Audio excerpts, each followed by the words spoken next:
Bismillah, salatu wassalamu ala rasulillah wa ala alihi wa sahbihi wa man wala. Assalamu alaikum wa rahmatullahi wa barakatuh.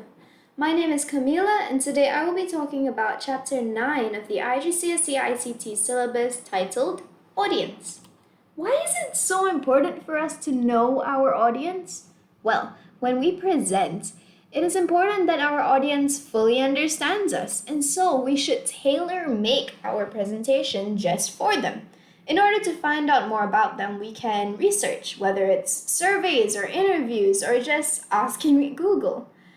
And after finding out all of this information, we'll have a good idea of their age, their expectations from us, and what prior history, background, knowledge, or experience they may have with this topic. And so we have a pretty solid guide on how we can create our presentation. I'll give you a practical example. If you had an audience full of children, how would you create your presentation? Here's a few pointers. You should choose your vocabulary carefully. If you use words that are too complex, they may not be able to grasp it easily, so simple words are a safer solution. Similarly, we want people to be attracted to our presentation and we want to grab their attention. So a colorful theme would be recommended. And complexity of information is a hard one because it's a balance. If you have information that is too complex, the children may not understand it at all and they may get bored or confused. And if it is too simple, they may feel that they're just wasting their time because they already know all of these things. So we have to be very careful.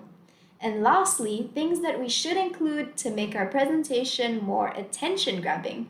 We could include pictures or videos or even questions, interactivity, so stuff like that. Other things that we have to consider, especially with adults, is rights and wrongs. Of course, everybody has a different sense of it, so let's cover the different types. There's legality, which refers to the law. We have morality, which is typically an individual person's moral compass. They decide what is right and wrong when something happens to them, and they're the one who is affected, and that's how they decide. It is private and a personal interaction. We have ethics, codes of behavior that a group of people follow. And we have culture, which may be confused with ethics because it is also shared by a group or a society. But culture refers more towards attitude and practices, values. It can also have a lot to do with how we were raised and how we were brought up, because that has a pretty heavy impact on our attitude towards things. Next, we have copyright.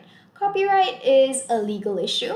And copyright laws are to protect software from being used illegally.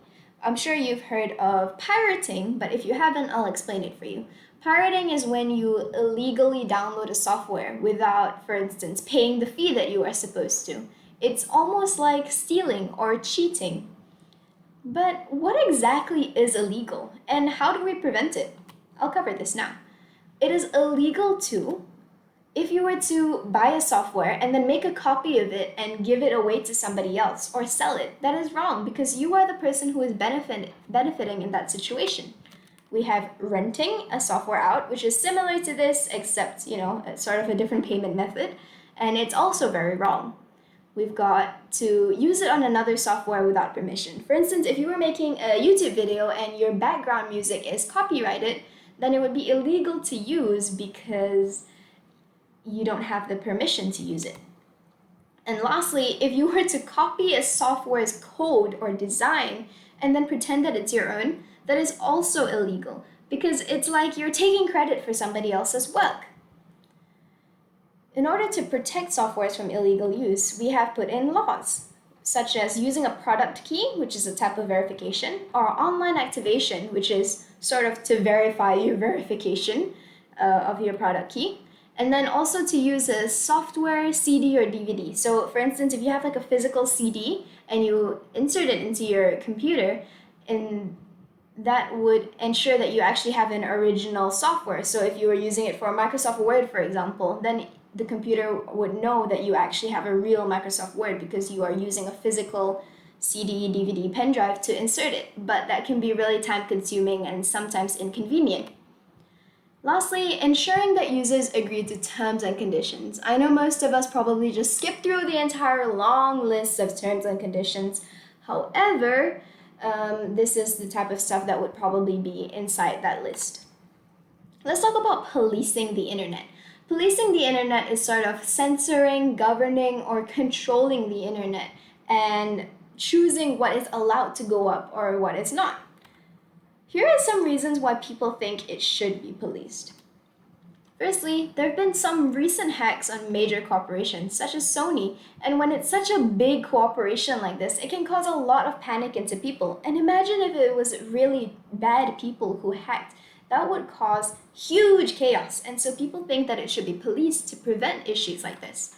We also have cyberbullying, whether it's Twitter or Discord or Instagram. Sometimes people are just not very nice, and to combat that, policing them and ensuring that they are not allowed to continue would be a good solution.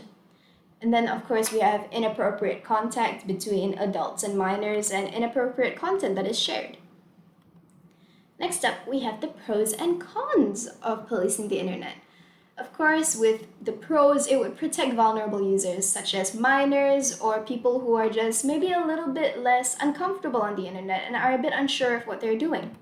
We've got preventing illegal material or even illegal information that is shared or unsafe information, such as, if you were to Google how to make a bomb, well, I wouldn't recommend that personally, right?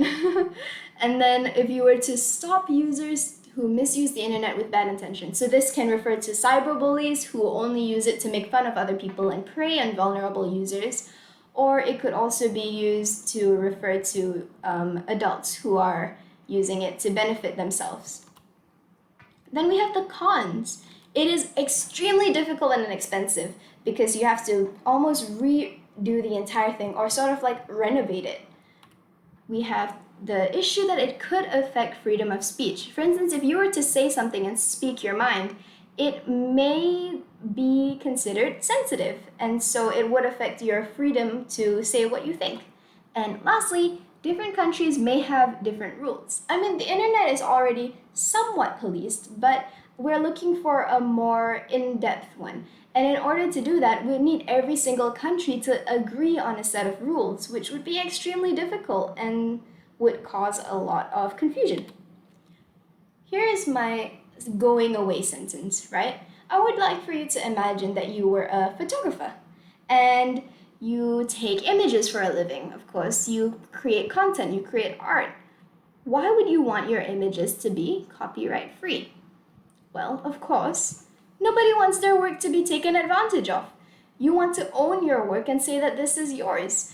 And so it is important to keep that in mind as we progress. And if you ever come across somebody who is illegally downloading softwares or pirating, we should know that, well, it's not right. And put yourself in that person who worked so hard to create this content's shoes. And I'm sure you wouldn't like it either.